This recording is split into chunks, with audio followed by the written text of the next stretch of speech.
It's good to see you this morning. I'm glad you're with us. It's a blessing to be in God's house, even though the house is empty right now. And maybe according to the forecast that we have, maybe next week, if pretty sure maybe next week we can start. We'll be careful to do all the things we need to do. We will take all precautions, whatever they may be, as they come to our knowledge.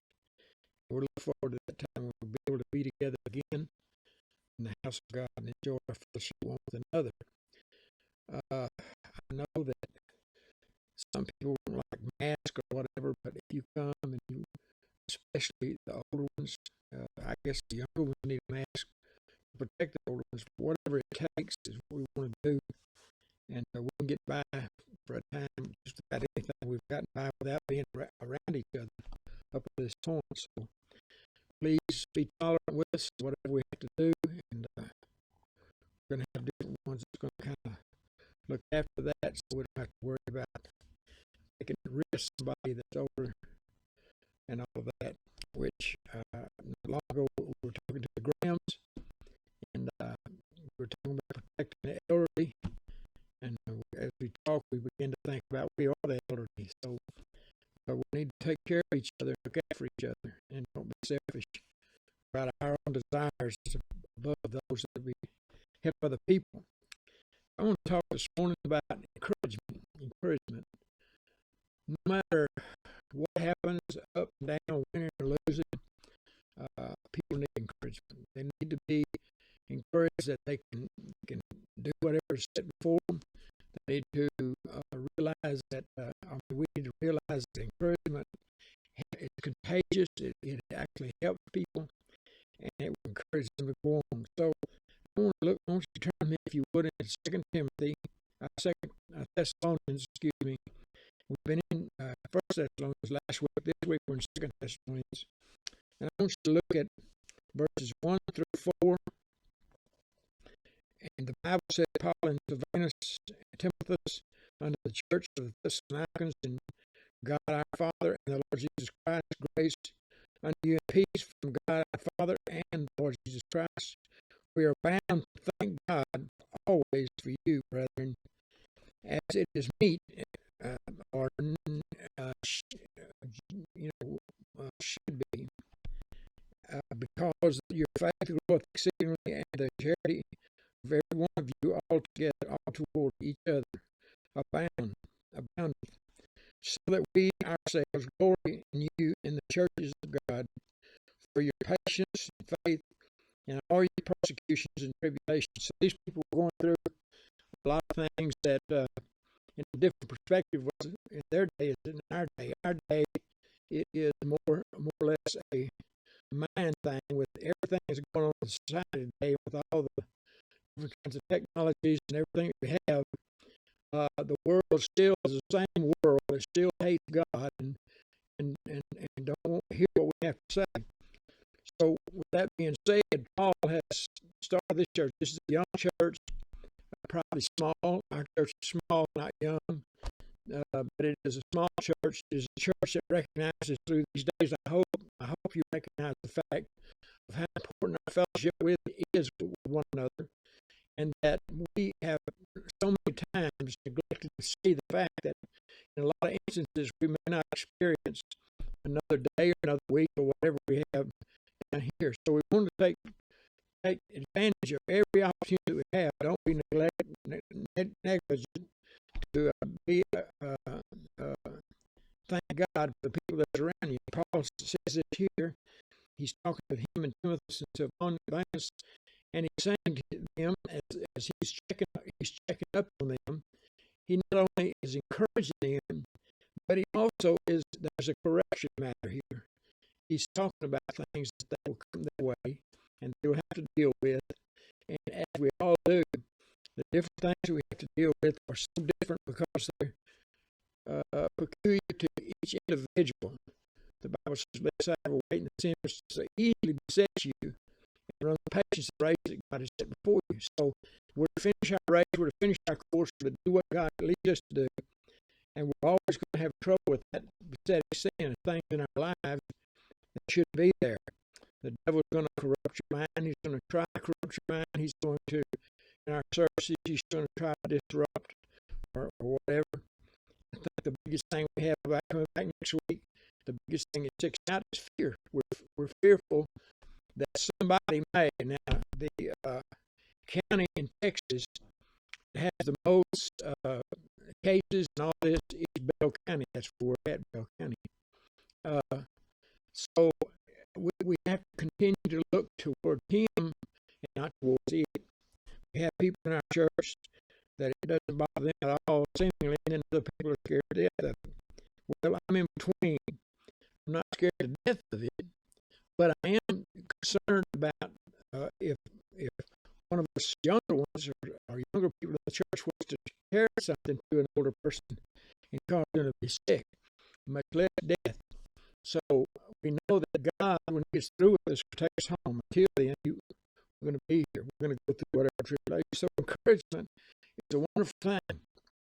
Correction, I may say, is also a wonderful thing. It is a thing that God does not allow us to get away with.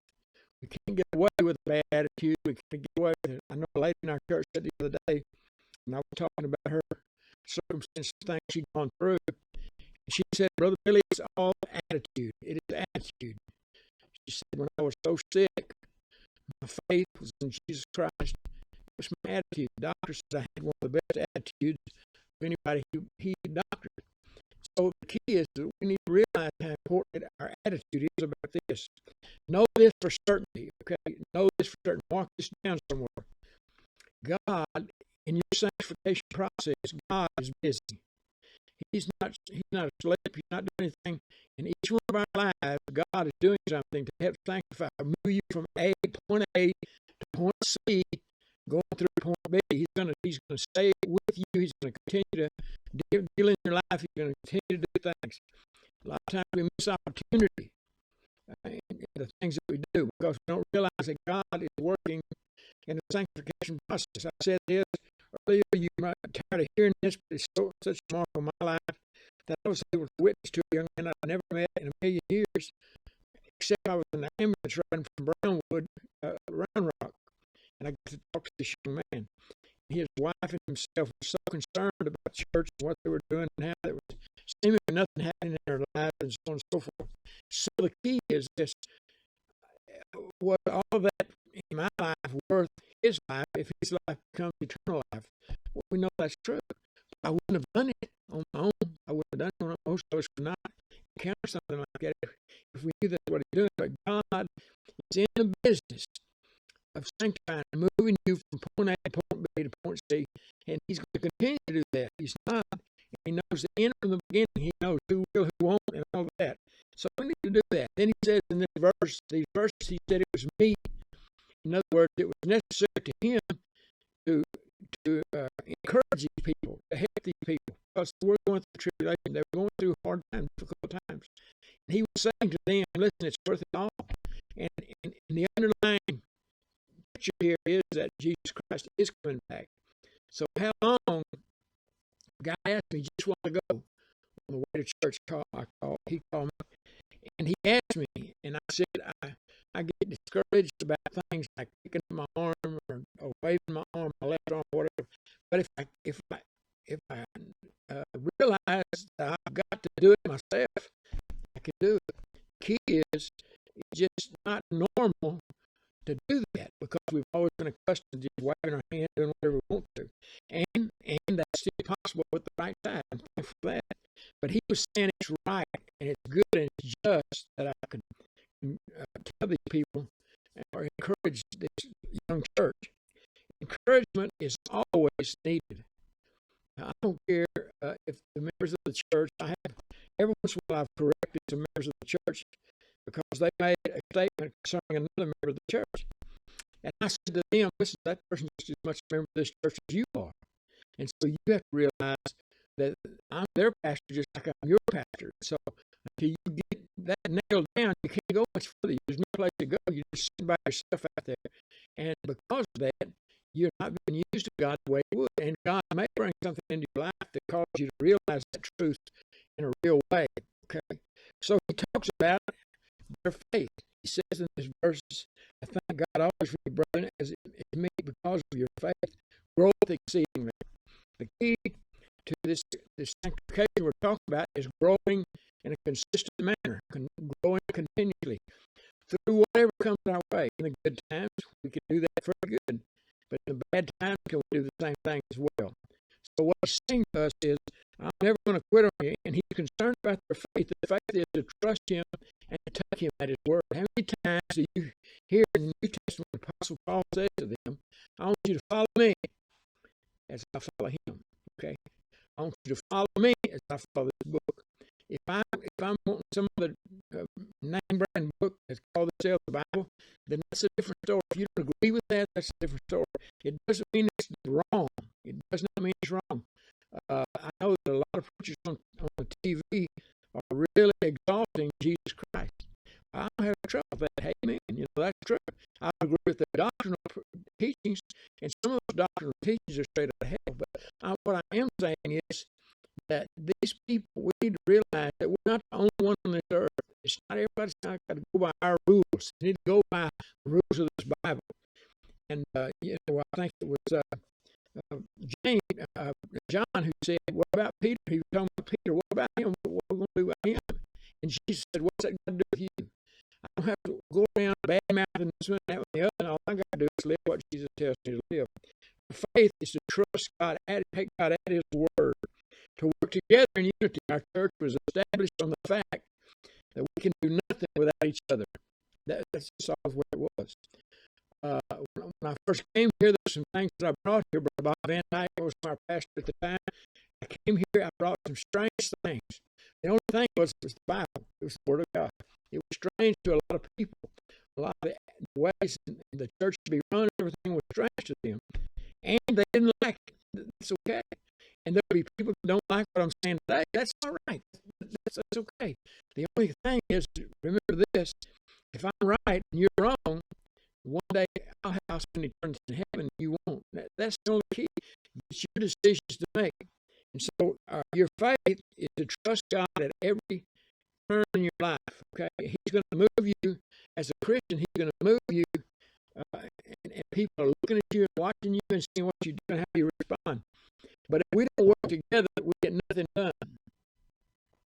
If we do work together, you can look at our building here and you can see we can't see what it used to be, but what it used to be was just a blank room with nothing in it but park benches. And they were the old park benches. And so, but God's blessed not just physical things, but spiritual things. When I come to church, I want to feel the Spirit of God moving in this place. If I don't, I want to try to find a place where He is. Okay? So our church realizes the fact that through everything that God has done for us, it's because of His great Spirit that He has done things in this place. And He's done because we wanted Him to be with us. We wanted the unity of the Spirit of God moving in our midst with the people that's here, and how we work together in unity, not in jealousy, not in trying to exalt ourselves, not trying to do anything. When I came back from the hospital the first time, there was a lot of, and I understand, I'm not trying to be ugly or nothing, I understand what the people were saying. Their leader, I came back in a wheelchair and sat in the back while we had another person preach. And a lot of direction was placed in my way as if you couldn't worship without me. That's just not true. God can do whatever He wants to do, and He can do it any way He wants to do it. So it's not about me, it's not even about you, it's about God. It's about what He wants. To be by the Word of God, literally, the Word of God, in obedience we can and will mature as God intended. The word mature talks about sanctification. He's going to bring us to a place where we look more like Jesus every day of our life. And remember what Jesus had to go through in His life on this earth. He was treated terrible and ultimately ended up on the cross of Jesus Christ. But it was God's way, God's plan. I'm thankful for God's plan. I'm not thankful that Jesus had to suffer, but I'm thankful that He died for me on the cross of Calvary. So, God is going to mature you one with the other. Faith destroys doubt. You have people that doubt their salvation, they doubt this, they doubt that, so on and so forth. If you have accepted and believe with all of your being what the Bible teaches about salvation and about how to live as a Christian, then I tell you something, you're saved. If you don't believe all that with all your being, then you're not. Okay? You have to be born of the Spirit of God. You have to have that Spirit in you that will bring you to a place of recognition of God's Word. So, faith, and let me say something to you. Faith is a powerful, powerful word. Everybody has faith. Faith in their car, they have faith in their house. We had a terrible storm last night that came through. It was supposed to be 60, 70 mile an hour winds. It missed us, but it did hit over east of us. And so I don't know how many people was hurt, or if there was any hurt, but it was a pretty bad storm. So these people have faith that they can protect themselves or hide whatever they have faith in certain things that will protect them. Biblical faith means you just totally believe God. You don't care what happens. Okay, you don't care because God is in control. God's already told you He is. He has, and He's still in control. So faith is victory. Faith is the key. It doesn't mean that you don't have to repent. It doesn't mean any of those things. You have to come to God in faith, believing and trusting Him, and God will save your soul from time of eternity. 1 John chapter 5, verse 4 says, "For whatsoever is born of God overcometh the world." And this is the victory that overcometh the world, even our faith. So what overcomes all the attitudes and the ways of the world? What overcomes in your life so that you can get the victory in your life or whatever, is the victory is in the faith toward Jesus Christ. The second thing he talks about here, and this will be short, this will be a long message. The second part that he talks about here is charity. I'm so blessed to have a handful of people. When I say a handful, sometimes maybe 50, sometimes maybe 35, come to church. And these people, I really believe with all my heart, they not only love me and my wife, but they love each other. They care about each other. There's always going to be the headache with jealousy. There's always going to be the headache with different things like that in a congregation of people, because you have people. I heard a preacher say one time, congregation preaching would be okay if you didn't have to deal with people. Well, that's one of the things to deal with. And one of the things is that you have to realize, they have to realize that it's not about us, it's about Him. We're to follow His precepts and His concept. If we do, we'll have victory in this life. If we don't, we won't. So this word charity is the word love in the Bible. There are 5 places in the Bible where this word love is expressed in a different way, a different manner. Agape is the one we want to deal with. Agape is a God love. God loved us when we were unlovely. Okay, so I'm sure that I know this is not a true statement. I'm going to use the statement anyhow. I think God was sick to stomach with me. But He loved me anyhow. I don't understand that. But when I came to myself and I repented of my sin and come to Christ, He saved me for all eternity. I can't have the concept I could live like I used to live as a kid and then show up here one day and be a pastor of a church, an example of a church. That's hard for me to do. But God knew. He knew what He was doing. So God changed me from the inside out. When I was unlovely, He made, some of you preachers ain't gonna believe this, but He made me lovely. Amen. And so when He was able to do that, He done a great miracle in my life. So the God He loves, what we're talking about, what does that love entail? Well, it entails abounding. He says right here in Scripture, your charity to one another is abounding. It is an unselfish love. It is a love that's loyal to each other, and not only that, but to God. So when we realize it also has commitment. It's also a commitment. When we care about each other more than we do other people, then what happens is God changes us and makes us more like Him. I told my wife this for years. I didn't mean it in a bad way. But when I married my wife, she was beautiful. Still is, but I'm saying she was just a dish back then. So I didn't really care about a lot of things about her. I just wanted her, okay? So that was not love like I know love today. But love today is altogether different. Well, how did that love change? What happened? Well, God showed me what love really is. And through God's manners and things that He does in my life, I have learned what real love is. So, if we get to the place where we realize that everybody in here, one thing that they need is faith and they need love. You can't separate these two. When you have these two, you have both. And so this love that we have It had to come from someplace other than you. You weren't able to do that. I wasn't able to do that. God was able to cause this to happen. I have a nephew who's probably see this. I want to get puffed up and everything, but he loves our church and started coming to our church and all this. I don't think years and years ago that he loved me to the same degree that he does now, and I've always loved him, but in this way. But I'm saying his focus was on something else in this world other than Uncle Bill. Well, when he thought he might lose Uncle Bill, okay, then it changed his thinking. And the closer he listens to what the Bible teaches and gives us, the more that love will grow and be intensified. So we need to realize that that's appropriate for everybody in here now. Everybody's in here.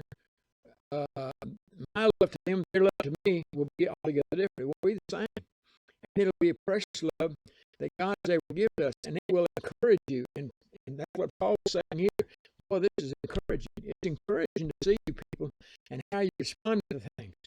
I've said this before, and I know a lot of preachers hear this, and I know they won't agree with this, but I believe this is the greatest church on earth. I believe this is the best place. I wouldn't want to be anywhere else than this church. I would pray that God would give me more ability, more understanding, more kindness. Paul even talked about here, I handle this church. He's talking about this little church in this chapter. He said, I handle him as a nurse would handle a child or something like this. In other words, with tenderness and compassion and caring. Sometimes we get aggravated at somebody the way they act or the way they respond to things, and we're not kind and compassionate. What we don't realize is that God is leading us into a place to show that experience to those people who are in that circumstance right now. So somebody has to teach. A pastor's supposed to pastor a church, but he's also supposed to teach a church.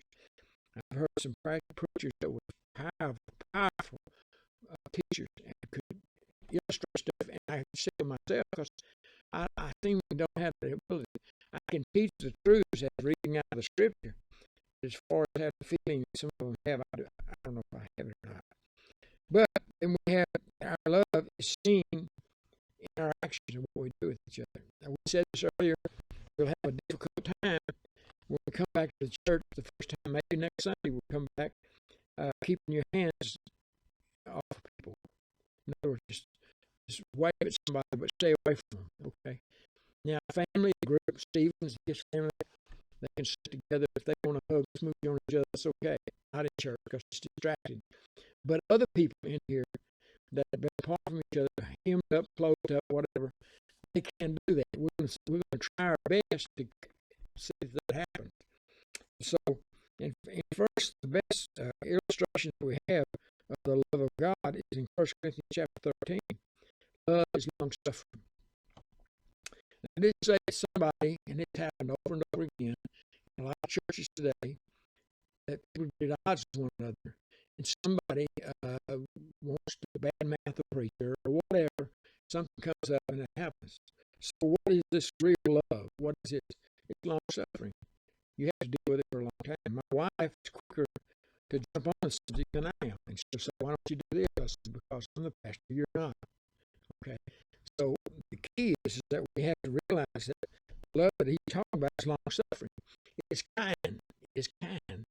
Yeah, it is love that the way people talk, the way they act, and so on and so forth, may not be conducive to what we're trying to teach.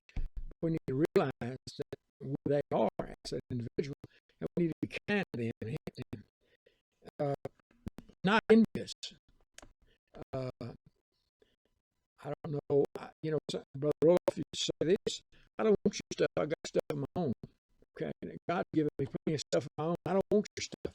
Well, if a guy comes to the church, he's driving a brand new pickup, if it's a Ford, could I say to them, boy, I'm so glad you got a Ford truck. Yeah, I can do that now. Because I don't care, because I got a Ford truck, and I constantly have to work on it, okay? So I'm not going to, it's still a man-made thing. Although the Bible does say that they forded the Jordan, it doesn't say that they cheated it or they rammed it, they forded it. So you might take that into consideration. We can't be envious of everybody else. Somebody have better clothes than somebody else. Then what I suggesting that situation is in our church, probably what would happen is somebody would see that and want to buy the person a better dress or shirt or tie or whatever. I never will forget, I saw a preacher one time, preached at our church at a fellowship that we had, and around his collar on his shirt, on his suit coat, was all frayed and sticking up.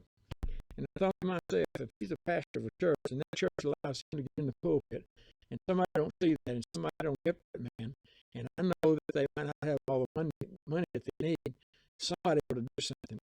They ought to take care of him.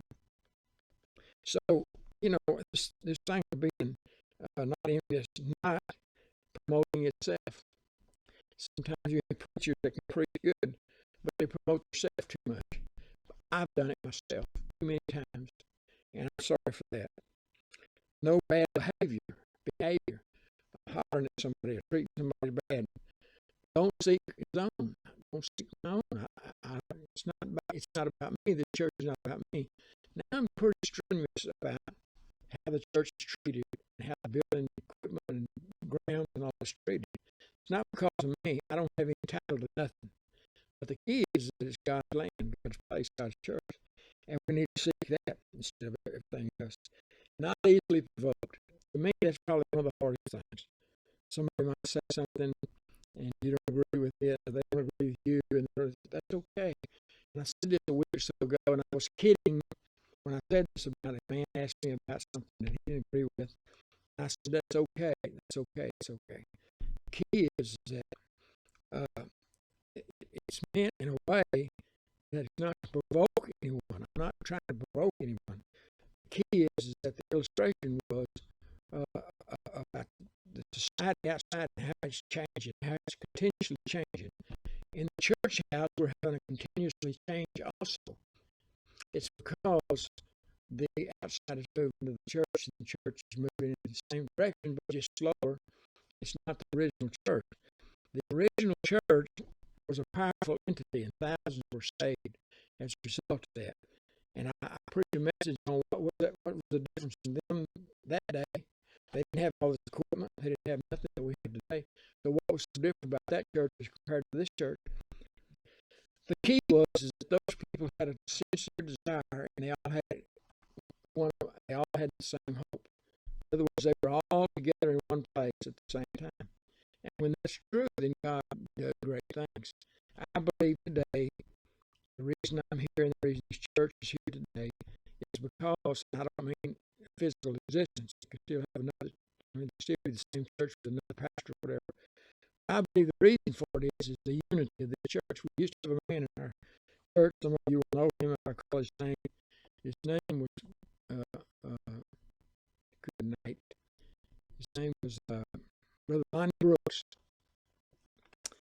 Brother Lonnie Brooks was so motivated when we do labor in the church, building on the church. He was old enough that he couldn't do a lot of physical work, but he was always here every time we was going to work through the church. And his constant thing was, preacher, we do anything, we do it together. And it was true. What he said was true. And he didn't know hardly anything of the Bible. He didn't know much about the Bible. But he saw, as the church operated together, how wonderful it was to see a group of people get something done for the glory of God. By the way, he was here when Brother Wayne, another brother I know, that was here for a period of time, and then moved away. He was such a blessing to us, and he helped us in such a tremendous way. The reason that he came here was he saw just a few guys working on a building for the glory of God, and he came to this church. He also talks about our endurance when he says in the last part that your patience and faith and all your persecutions and tribulations. So he's talking about endurance. How long are we required to endure? Till it's over. And we believe what Paul was telling the Thessalonian church is that Jesus is even at the door. He's very close. We're seeing things happen today that nobody's ever seen before. Our parents, as they've gone on, did see it and experience this, and we are. So what am I saying? We're closer to the day than ever before of seeing Christ in the church. I think, and taking the church out, I think it was last week I talked about a couple of we're sitting on the porch waiting for Jesus to come. I know that we all feel that, but in reality, they don't see it the same way. Our old folks believe that with every fiber of their being, and there's people today that believe that same principle. But we have to realize that this is really the truth. This is so able to come to our knowledge today, and that the Lord Jesus Christ is right around the corner.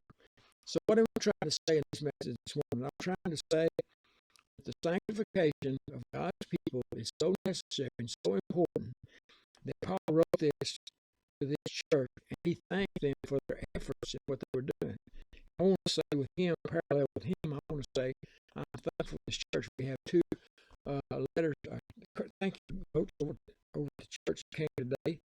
And both of those letters are from preachers, and both of them said that they miss not having days of refreshing. Look forward to next year. Maybe I could have them on Sunday of this year. They come be with us, and I would try my best to do that.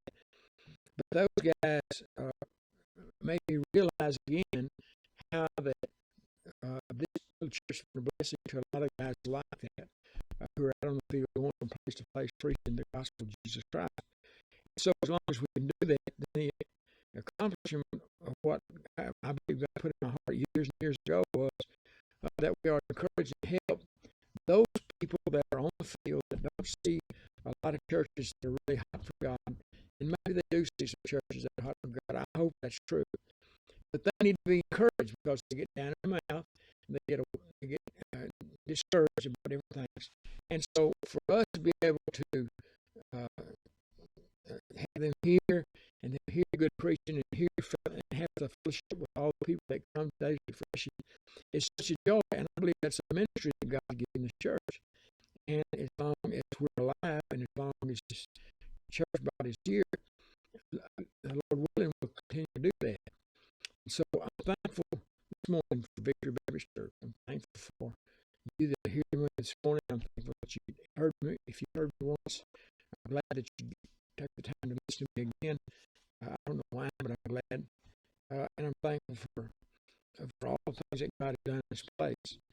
And this because doing all this stuff, be able to put this out on internet ways or whatever it is. I'm thankful for that. I'm thankful for the abilities that this church has.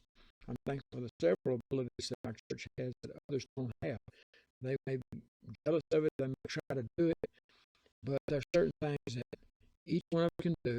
And if we will just be still and listen to God, God will take us through that and show us what He wants us to do. And God will bless us beyond the wildest imagination, better than we've ever seen before as we walk with Him. I'm not so sure. I have people disagree with me, and I'll close this statement. They preach revival. If you were to sit down and ask them, now, what is your concept of revival? It would be more like a world revival or a United States revival, something like this. But I believe that it begins with the church. I believe it begins with a few people. The revivals that we've seen have been with young people have started praying and started seeking God's face, and God instituted revival from that instant. I believe that Victory Baptist Church is on the verge of a great move of God, and I'm looking forward to that happening. And I know that we're already experiencing some of that to the degree of having a change in our life. I think some of our people are willing, when on their way home, to say to themselves or say to the Lord, "Oh, I could have been in the house of God." That to me is one of the keys to revival. When we want to do what God tells us to do, we want to hear the Word of God, when we want to fellowship with one another, and we want to see God's will done in our lives. So if you would pray with me as we close. Father, I want to bless you and praise you and thank you for your loving kindness and your tender mercies. I want to thank you, Father, for the Apostle Paul, who wrote this little letter, and he wanted to encourage these people and tell them, even in their tribulation and things they were going through, that God is able to accomplish what they want to accomplish by their faith and their charity in that church. I'm thankful for little churches, and this is a small church. I'm thankful for the unity that we had together and how we've worked together over the years, not bragging about us, but bringing about the power of God in our lives and accomplishing great mighty things. And Lord, I pray that you would touch the heart that's nearest to you. I pray for those that might need to be saved. I thank God for people that maybe need to be right in the church of the living God. I want to bless you and praise you and thank you, Father, for all that you're willing to do and able to do if your people will only turn back to you.